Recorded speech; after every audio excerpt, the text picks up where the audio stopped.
Welcome to Sotheby's Australia's August sale of important Australian and international art.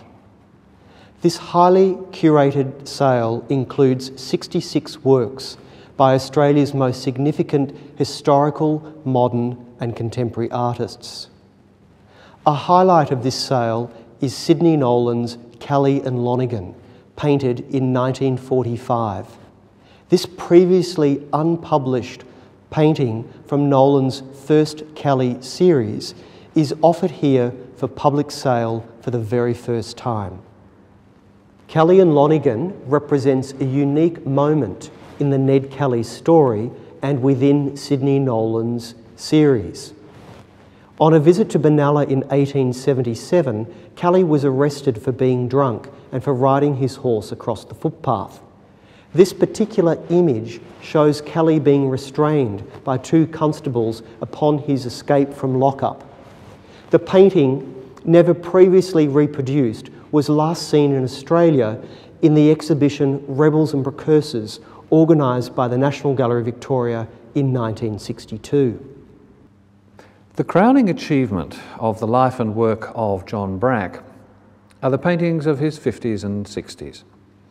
The imposing, sonorous arrangements of playing cards and postcards and lay figures, of cutlery and pens and pencils. Part still life, part emblematic narrative, part formalist pattern painting. In these works, Brack uses inanimate objects to point out the oddities of human perception and behaviour.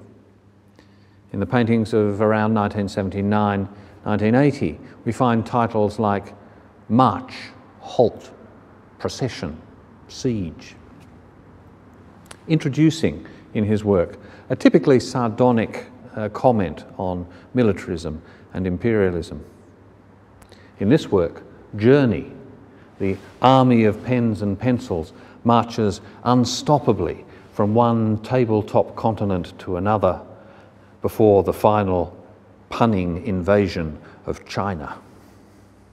Sotheby's Australia is honoured to be entrusted with the sale of Arthur Boyd's masterpiece, Bride Running Away. Painted in 1957, this painting is one of the most singular and earliest compositions in Boyd's renowned series, Love, Marriage and Death of a Half-Caste, more commonly referred to as his Bride series. Boyd's Bride series grapples with the complexities of human relationships. Inspired by his visit to Alice Springs in 1951, Boyd embarked on a series of images that reflected the plight of Indigenous Australians. When the series was first exhibited at Australian galleries in 1958, audiences were startled by these large and haunting compositions. Bride Running Away was acquired privately prior to that exhibition and has remained in the same family's collection since the late 1960s. Although widely known through reproduction and references and through its exhibitions in Boyd's retrospective in 1994 that toured Australia nationally, this is the first time that this icon of Australian art is offered for public auction. In recent years, the German South Australian artist Alexander Schramm has emerged from antiquarian and regional obscurity to be recognised as a nationally significant figure, one of the most important recorders of Aboriginal settler contact on the colonial frontier. His celebrated scenes of Aboriginal camps in the Adelaide parklands are not ethnographic studies, but lively scenes full of real people. They're also very Australian in their brown, hazy, dusty atmosphere, anticipating the work of Louis Bouvalot and the Australian naturalists. Schramm often shows Aboriginal people in relation to Europeans.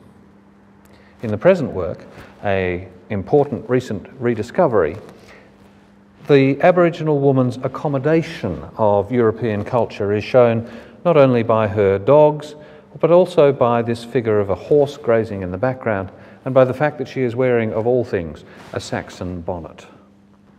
Frederick McCubbin's Spring Morning belongs to that late great period of the artist's career. Many of these compositions were produced at Mount Macedon on the outskirts of Melbourne. Using a palette knife technique, McCubbin delights in placing pure colour adjacent to pure colour. This overall shimmering effect perfectly captures the essence of Australian Impressionism or Naturalism.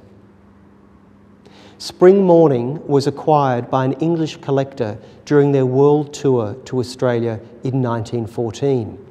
It was most probably included in the Australian Artists Association exhibition of that year. Brett Whiteley's Fijian fruit doves are amongst the most loved and admired of his many avian images. The fondness with which they are held by connoisseurs and collectors of Australian art merely reflects that of the artist himself. For Whiteley, the fruit dove symbolised that island paradise, the luxe calme et volupté that he discovered all too briefly in Fiji in 1969. In an attempt to recapture that tropical rapture, he returned to the image of the fruit dove again and again over a 20-year period in paintings, drawings and prints. This present work is a very fine example from the mid-1980s. Against a Pacific blue ground, the green and orange teardrops of the mangoes and their leaves match the forms and colours of the bird, the dream set off against reality in the collage nest of twigs and feathers. We hope that you have enjoyed some highlights from our forthcoming sale. My colleagues and I look forward to welcoming you to the viewings in Sydney and Melbourne during the coming weeks.